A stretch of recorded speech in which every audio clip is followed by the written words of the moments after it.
Hello, namaste. This video is on heart health. Cardiovascular issues are the number one cause of human death globally.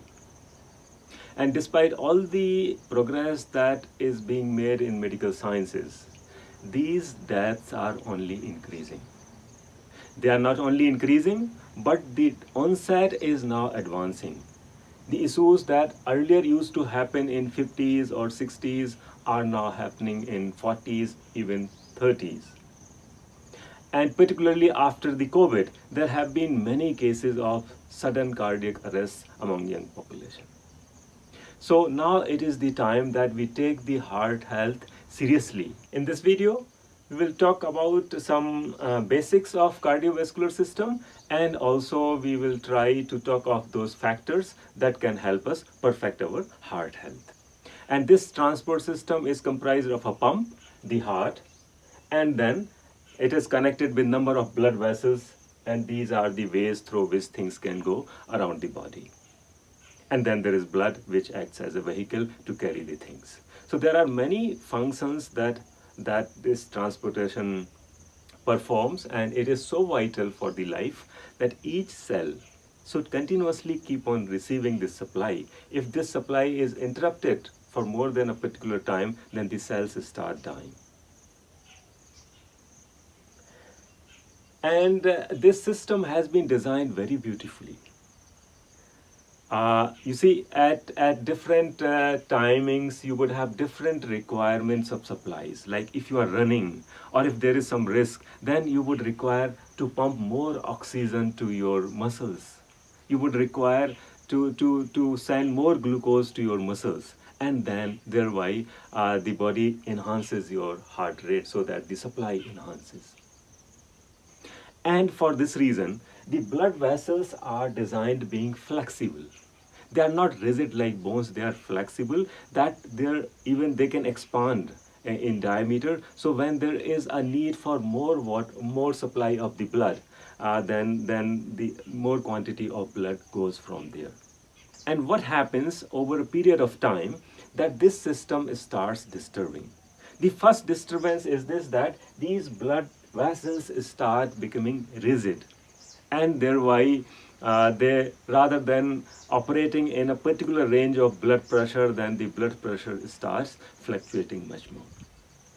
And second thing that happens is this, that some kind of deposits or blockades starts happening in the arteries, blood vessels, not only in the heart but around all the body. So the first problem is this, that you have the rigidity coming up in the blood vessels, and second is this, that you have some kind of blockade or deposits happening. These blockades could be of calcium, calcification, or it could be of cholesterol and other things also. And third thing is this, that heart primarily is a muscle. So if we don't keep it toned up, then it will lose its power. You see, muscles, like any other muscle, like our muscles of biceps or hands or legs or any part in the body, they keep on becoming stronger only if you use them. Of course, heart is not like hand or legs that you have to voluntarily use it. Your heart keeps pumping 24 hours, so it is into the action 24 hours. So it is carrying out its work 24 hours, so some amount of muscle tone would remain always in the heart because his heart is working that much. But if over and above we have some workout which is bit intensive, kind of a cardio workout, then the stamina builds up much more. And this stamina is actually measured through heart rate or pulse. You see, if your heart is not strong enough, then what happens, that it requires to kind of pump many times to be able to supply that particular amount of blood to the body. But if your heart is strong, then it can supply a lot of blood even in a single stroke. And that is why those people who live a very active life, like a sports person or people working in the farms or being very physically active, their pulse rate normally would be lower, say around 60 or 65. And those who live a sedentary life, their pulse rate goes up. It could be 70s or 80s, like that. So actually this pulse rate is indicative of the stamina of heart also. I mean, it's indicative of other things, but then it is a main indicator of the heart stamina. If your heart is strong, then you will have pulse rate around in 60s, not in 70s or 80s. So now we recognize what is the bottom line. Bottom line is this, that we got to keep our heart muscularly strong. We need to keep our blood vessels flexible, and then we need to not to have any kind of deposits in the blood vessels. We need to keep cleansing them. So if we could do this, if we could keep the blood vessels clean, if we could keep the blood vessels flexible, and if we could keep the muscular stamina of heart high, then of course we would be in a perfect heart health, and then the chances of any cardiovascular disease happening dramatically reduce. And this not only enhances your cardiovascular health, but it boosts your overall health. So there are various factors that we can identify, and these factors I have grouped in four things. These four small circles, group them. And the first factor, if we start from here, it's the green workout. So workout is very vital for the heart health. And unfortunately, these days we are living a sedentary life. And that is one of the main reasons, because we are not moving that much. That's why the muscular strength of our heart is decreasing. So the first thing is, the best tonic for the heart is the workout. And the workout is more effective if it is green in nature. What I mean by green is this, that if you do some productive work, and it becomes even better if you do some work in a nice ecological system in the nature, which is oxygenated a lot and where the CO2 levels are low. So if you do that work, then your heart becomes exceptionally well. But of course you can go for the gym and other exercises and yoga, that will also tone up the heart.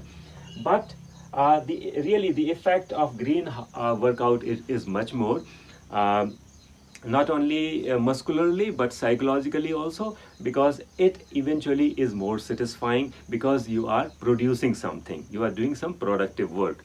And if you are in nature, then again it becomes much more pleasing, and that is why you don't require to kind of force yourself for doing that exercise, which you otherwise might require to force yourself in a gym or doing in some artificial exercise. So in my opinion, green workouts are much more useful, much more powerful in strengthening the heart. Second factor is the sunshine and sweat. Sunshine is very important for life. Sun does many things. Actually, sun is the basis of life. Sun is the source of energy on this planet Earth, and the whole life exists because of the sun. So sunshine is very important. There are many things that sunshine do. One of the very commonly known thing is synthesis of vitamin D. When you have sunshine falling on your skin, then your cholesterol gets converted in vitamin D.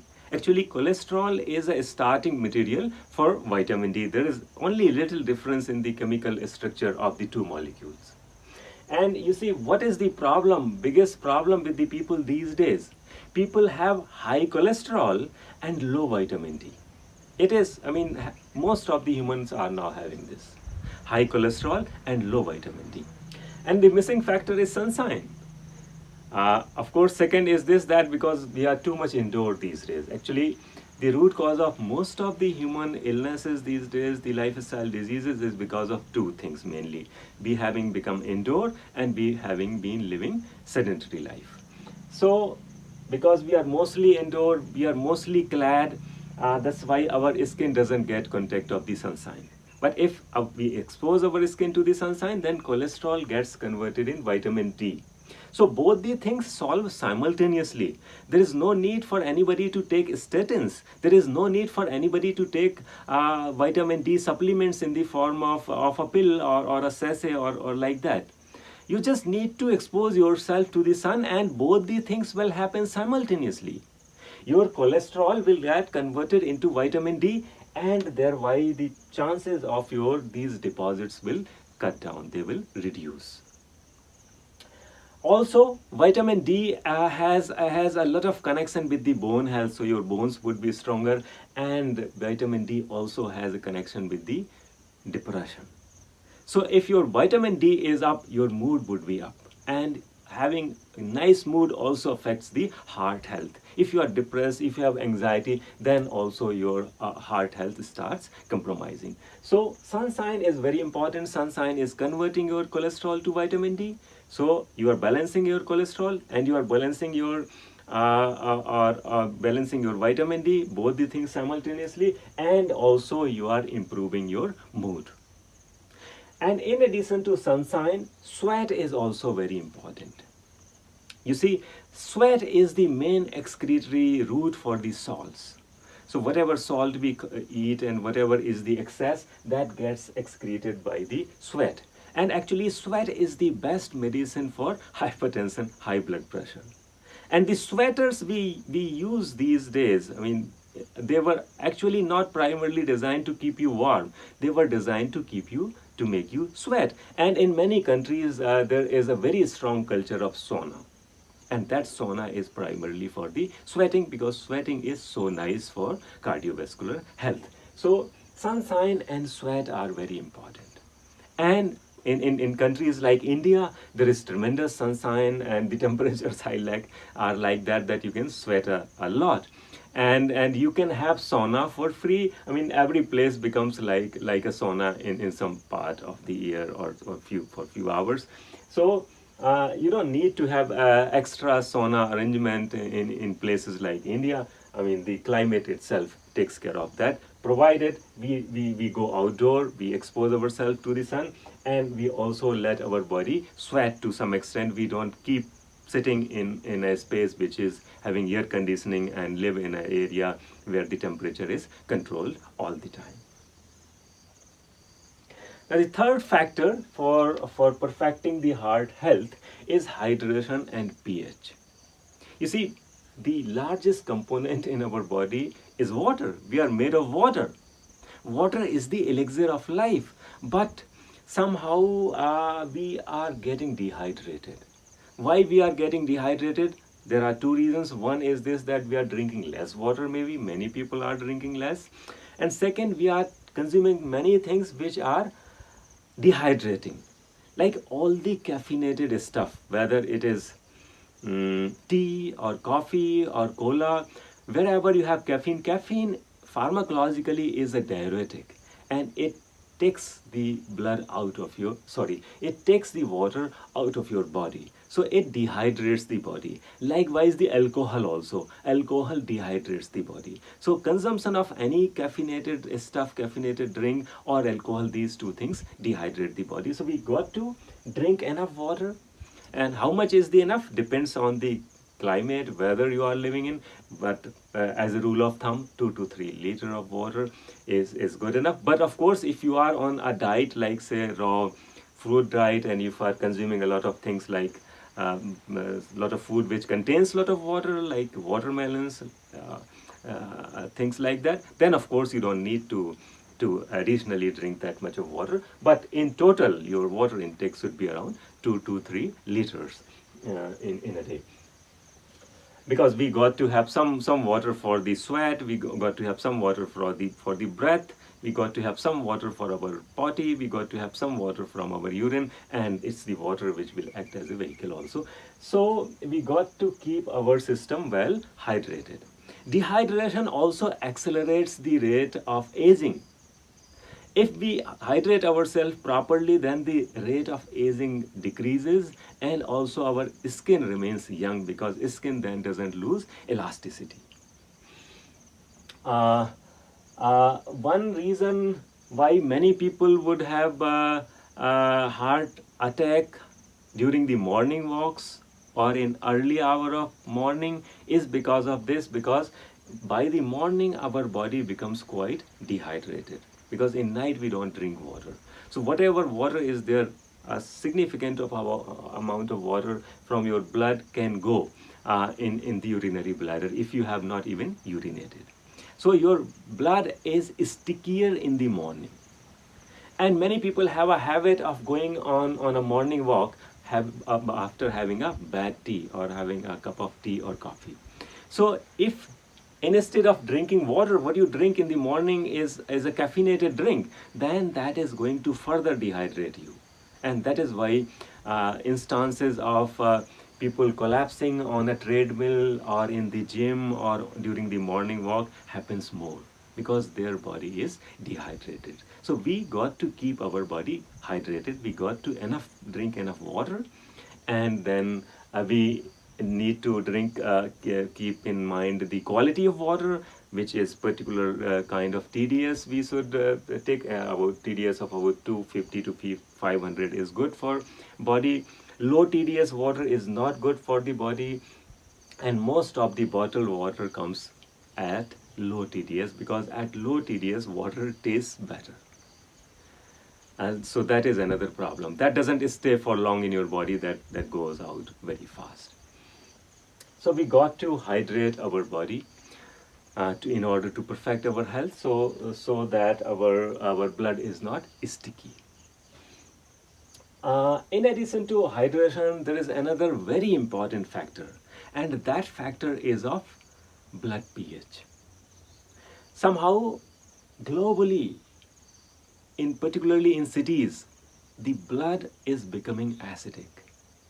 And the major reason of blood becoming acid is because of CO2. We are living in higher ambient CO2. You see, because of the fossil fuel or burning we have been carrying out, the CO2 has gone up in the atmosphere. Earlier it used to be around, say, around 200 ppm. Now it has gone up to 425 or even more ppm on an average. But in many cities, in many places, it always remains above 1000 ppm. And indoor CO2 is very high these days, because outside CO2 is high, so whatever air we are getting is of that CO2. And second is this, that each human excrete a lot of CO2. Each human excrete out 1 kg of CO2 every day. So if we don't open our windows enough, if we don't let the air from the room go out and fresh air come in enough, then the CO2 concentration in the indoor air increases tremendously. Unfortunately, most of the spaces now are hermetically sealed, and they receive very little supply of the fresh air, and that is now being understood was the major reason why so many people died in the COVID. People would have not died so much in the COVID if the places would have been more ventilated. So we have cut down a lot on our ventilation, and that we did just because of the air conditioning, because to maintain the temperature, you don't want to have a lot of air coming from the outside, because otherwise the maintaining the temperature becomes expensive and difficult. So you keep on circulating mostly the inside air, and if you are sitting there, then the CO2 levels keep on going up. CO2 level is particularly high in closed indoor spaces like airports or lounges or airplane or metro trains, in schools, in classrooms. There particularly CO2 level is very high, because many more people are sitting and everybody is exhaling that CO2. So there is a lot of CO2. So what happens when you are living in a space of high CO2? Then there occurs a thing which is called CO2 retention in your body. CO2 level in your blood goes up, and that makes the blood acidic. There is a kind of a bicarbonate buffer system in the blood, and that is sensitive to the CO2. So because of that, the blood becomes acidic. And if blood becomes acidic, then it starts dissolving the bone. And if starts dissolving the bone, then you get the osteoporosis, and your calcium moves from bone to blood. And that is a very catastrophic situation. Because what happens when you have high calcium in the blood, then that calcium has two impacts. One is this, that it somehow causes constriction of blood vessels and heart. So it increases the blood pressure. And second, calcium is also a powerful coagulant. So it can trigger the formation of clots, formation of thrombi, and then it can trigger the heart attack, things like that. And you see, both the things are happening simultaneously. A lot of population is experiencing osteoporosis, and there is a connection of osteoporosis. If you are having osteoporosis, then there is a possibility that the good possibility that you would have more chances of a heart disease. And what happens that in osteoporosis, then you give some extra calcium also. The orthopedic doctor would prescribe extra calcium because he wants to make your bones stronger. So thereby the calcium in blood even goes much higher. Now, with this explanation, many people might start thinking that why alkaline food is good or alkaline water is good for health. Because there has been a lot of noise around alkaline food and alkaline water. But in our opinion, the alkaline water or alkaline food cannot solve the problem. Of course, eating acidic food is not good. Of course, consuming acidic drinks is not good, but thinking that alkaline water or alkaline food will solve the problem, that is also not going to happen. Because what happens, we have a lot of acid in our stomach, and that acid which is being secreted in the stomach is to adjust the pH of whatever we take through our mouth. So whatever alkalinity is there, that's going to be neutralized. And that is why you cannot set the alkalinity, you cannot do much around the pH, the blood pH, by taking anything orally.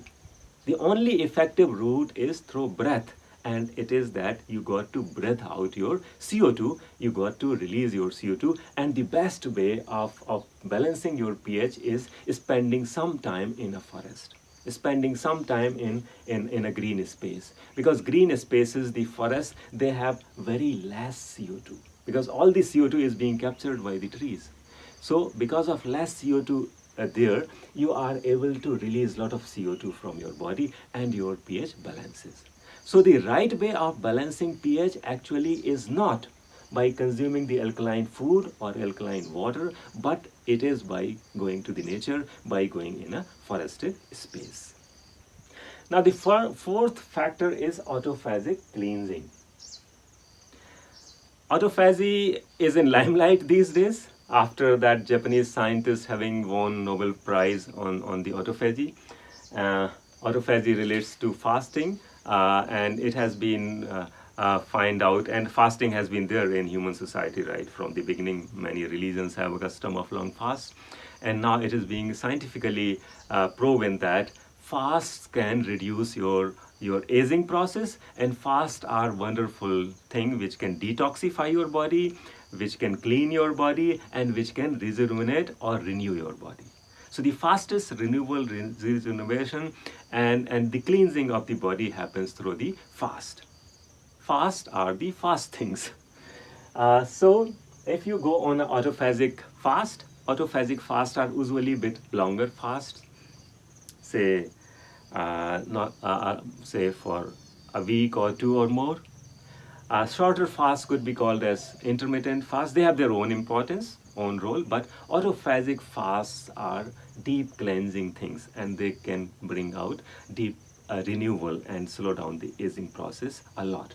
So if actually the way we are living these days, actually it is important that each one of us goes for autophagic cleansing once in a year.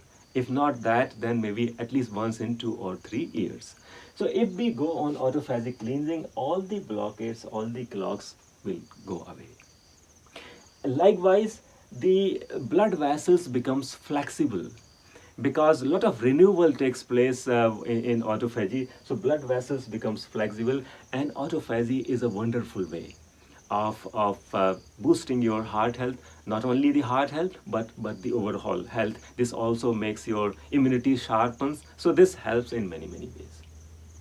In Sehatvan, we have a fasting program which we call forest fasting, and we have all these elements, like we have a lot of room for green workout, we have a lot of scope for sweating and going for sunbathing, and because it's forested, so it automatically sets your body's pH. And here you can also go on for a autophagic cleansing. You can do it at other places also, but it is really important that we take the heart health very seriously. We do not wait for something to surface and then go for that. It is not a good idea to manage a disease. Good idea is to strengthen the health. And heart is important things, so we should try to perfect our heart health.